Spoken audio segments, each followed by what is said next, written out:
In this video, we'll secure a full-stack application running on Jitar. Let's jump straight in. We'll continue with the React app from the scaling video. It has 2 procedures and runs across 5 distributed services. First, let's review the available security options.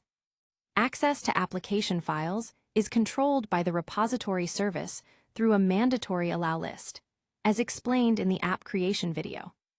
Procedure execution is managed by configuring access levels and establishing trust zones between gateway and worker services.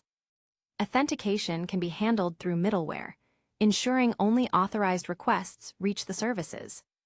Now we'll shield the keep hello count procedure from the outside world. We start by setting up a trust zone, beginning with adding a trust key to the gateway service. Next, we apply the same trust key to the worker services so they can securely connect to the gateway. After that, we set the procedure's access level to protected in the data segment.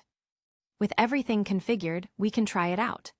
We launch the gateway first to establish the trust zone, followed by the default worker, which contains the say hello procedure, and the data worker, which contains the keep hello count procedure.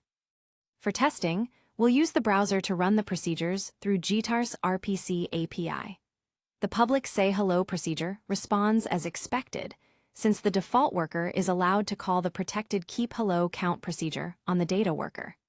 The protected keep hello count procedure can't be called directly from the browser because the client isn't part of the trust zone. Next, we'll set up authentication. Jitar supports authentication through client and server middleware, which we'll implement in a dedicated folder. We need separate files for the middleware on both the server and client. We'll start with the client middleware. It imports the middleware types from Jitar, then defines a class implementing the middleware interface.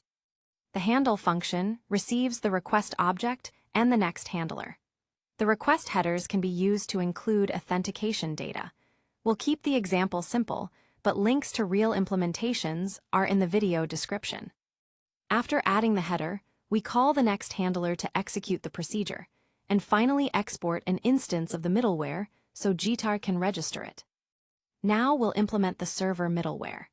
It receives the request, reads the authorization header, and for demonstration replaces the name parameter with its value. To activate the middleware, we register them. On the client side, we add the middleware reference to the Jitar plugin in the Vite configuration. The server middleware is registered the same way in the proxy configuration. To test this, we start the repository and proxy services.